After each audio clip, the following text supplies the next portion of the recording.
Dan, I want to dive headfirst right into this thing. Went to UConn. You were highly touted as a recruit coming out of high school, Big Ten, ACC schools. Why did you pick UConn and the success you had at UConn? I want to talk a little bit about that a little bit later on. But first, I want to talk about why you actually went to UConn and what drew you to the school coming out of high school as a highly touted recruit. Well, I started getting recruited by UConn pretty early on in my high school days, like sophomore year-ish. And when they started recruiting me, I didn't really pay them much attention because I was getting recruited by bigger schools. UConn was still a smaller school, so I really didn't give them the time of day type thing. And then to his credit, Coach Randy Edsel, who was my head coach then, and he's actually back at UConn now, just stayed on me and stayed on me and stayed on me.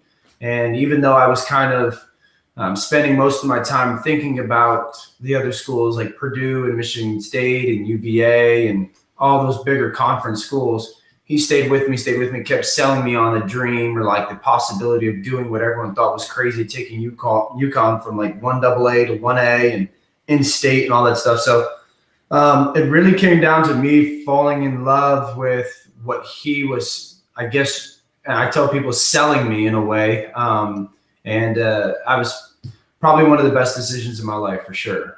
Now, did he get the hometown discount because you are from Bridgeport, Connecticut? Did that play any factor in mind? I know when you have Michigan State, Purdue, and those types of schools on the line, did anything of in-state? Like, I'm sure you said UConn was kind of in the back of your mind, and then as the more he sold you, it was like, well, okay, my family can come see me play close by. Did that play a factor at all, or is that something that wasn't really too much? It didn't play a factor in the traditional thoughts that people have, like, oh, you'll be close to your family or your friend.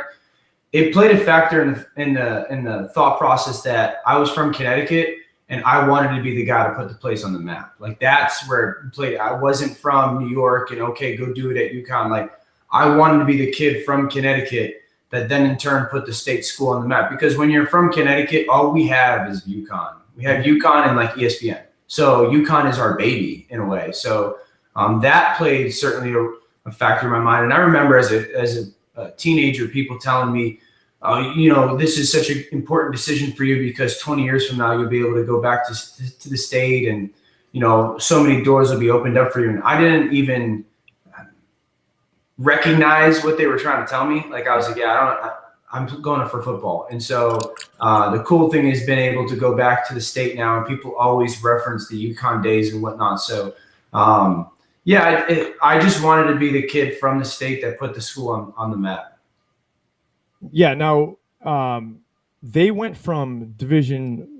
Now they moved up to division, right? When you were there, as far as now, did that play a factor in as well when you were playing? Oh, sure. Yeah. They went from 1AA, which is like the CS, right? CS right now, and up to 1A back in the day, which is FBS right now. They moved up there 2 years before my freshman year. So my freshman year was 2001. They moved up in 99. Absolutely a part of my decision. I would not have gone there if they were a 1AA school or had stayed in a 1AA school or were not. We were joining the Big East. Even if we weren't going to join the Big East, I would not have gone to UConn because I wanted to play big-time college football. So for sure played a part in my decision because that was a big thing. Coach Edsel coming into my locker room and saying, hey, we're going to go join 1A football, and by your sophomore year, you're going to be playing a 1A football schedule, and by your junior year, you'll be part of the Big East. And back then, the Big East was Miami, Virginia Tech, Pittsburgh, Syracuse, West Virginia. Dogs. So, that for sure, that was probably the key turning point for me.